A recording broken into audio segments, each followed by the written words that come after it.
He was awesome. We never, after a game or what, we never taught football at home. He was dad at home. He was never a coach at home. And as time went on, and now I realize that was a big deal, and I appreciate that more now than probably I did back then. Great question. I think the community, the people, the kids, it's just. You hear about right fits all the time. A coach goes somewhere in a right fit, and it just seemed to be the right fit. His personality, and he got to work with some great coaches, and it just, I don't know if it's any one thing, but it just the people, just a great place to be, and he thrived in it and loved it. I think he had opportunities to leave, and I don't even think he entertained them hardly at all. He wasn't going to leave. He was a Red Elephant for life, for sure. I was 12 or 13 years old playing in a tennis tournament, and I thought I was fairly good and all this, and my mom and dad were there, of course, and I got beat 6-0, 6-0, probably no joke within 20, 25 minutes. And I can remember coming off the court, and I had tears in my eyes. I was humiliated. I was disappointed. I thought I'd let my mom and dad down, especially my dad being that tough, authoritative coach figure. And it made an impact because he laughed, he gave me a hug. He said, "You got your you-know-what beat." And so for me, from that point on, and it's kind of weird I couldn't articulate it then, but I felt like his love for me was certainly unconditional. I didn't have to win or perform well to gain his favor, and I always knew that. So that was a big deal because I got humiliated, and he loved me anyway.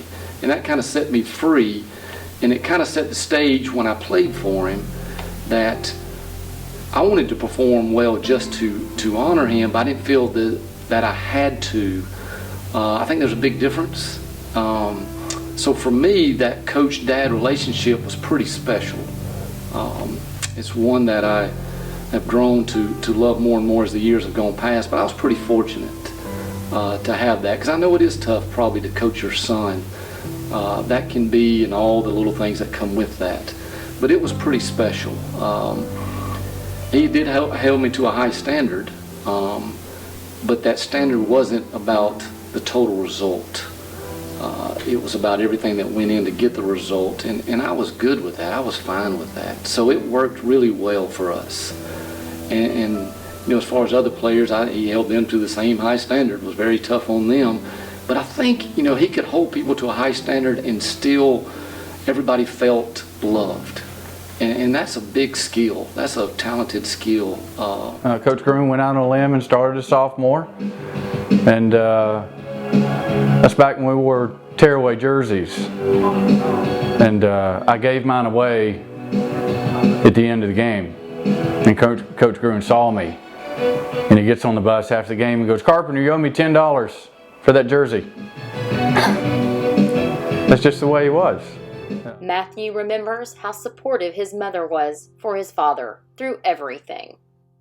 Certainly was the stronghold because things get tough, and she certainly was there in the highs and the lows, and certainly in the highs she could temper him a little bit if need be, and in the lows raise him up. And as good and strong as he was, he needed her to do that. I mean, she was such a strong, and for me too, just a strong, quiet influence, that steady rock that we in the coaching profession, we all need, because there's so many highs and lows. And fortunately, he had a lot of highs. Well, there's a couple things. I remember the tearaway jerseys, and I had to be responsible to make sure the kids got tearaway their jerseys. That was a great thing. And I used to get some for Christmas. Santa Claus would all bring me tearaway jerseys, so I was fantastic. So I love that. I love the relationships. All the kids treated me like a little brother, and they were heroes of mine. I looked up to them like crazy. And I remember after a game, me and my dad, every game we would go to the Burger King and get a bacon double cheeseburger. Every single game. I wouldn't go there now, but back then we went, and it was like, for a kid, best memory. Simple, but best memory. We went to Dalton one night and played football, and we were getting beat at the half. Chris Carpenter was our quarterback, and we had, back then we had chalkboards, and he had that ring on you're talking about in driver's ed, and he was just beating that chalkboard. He said, "Oh my God, we rented all these great Greyhound buses to come up here, and we just playing like crap." Well, we come back in the second half, and I think we win the game 9-7. We kicked one of the ugliest field goals ever in the history of Gainesville High School. A guy named Bobby Gruhn kicks a field goal. Phil Jackson, who's doing the radio, calls it no good. My wife, who was back in Gainesville, didn't know it till the next morning when I got home that we had won the game. Phil Jackson had said the kick was no good.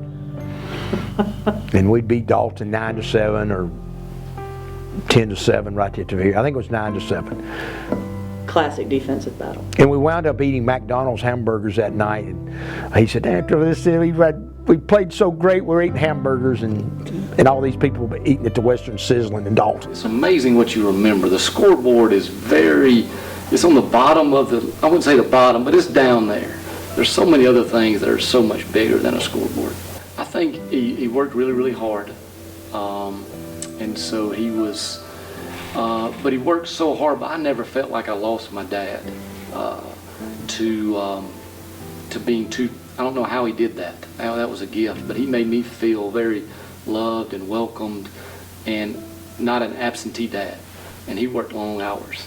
He could create a belief in people, and he just had a gift to do that. He made people better than they were just by helping them believe in themselves that they were greater than they were. What does it mean to Matthew Gruhn that his dad is being honored tonight? Well, obviously it means a great deal. It's one of the coolest things that Gainesville was doing. I think it would be if you had to rank things. I don't know if you rank awards or rank things. Would this be number one? Probably so. I mean, this is just such a cool thing that everybody's doing, and it's to be a part of the first one. He spent, my parents spent 69 years here, and he spent 39 years. And, you do that, that's unheard of. And his whole life and my mom's life was this school.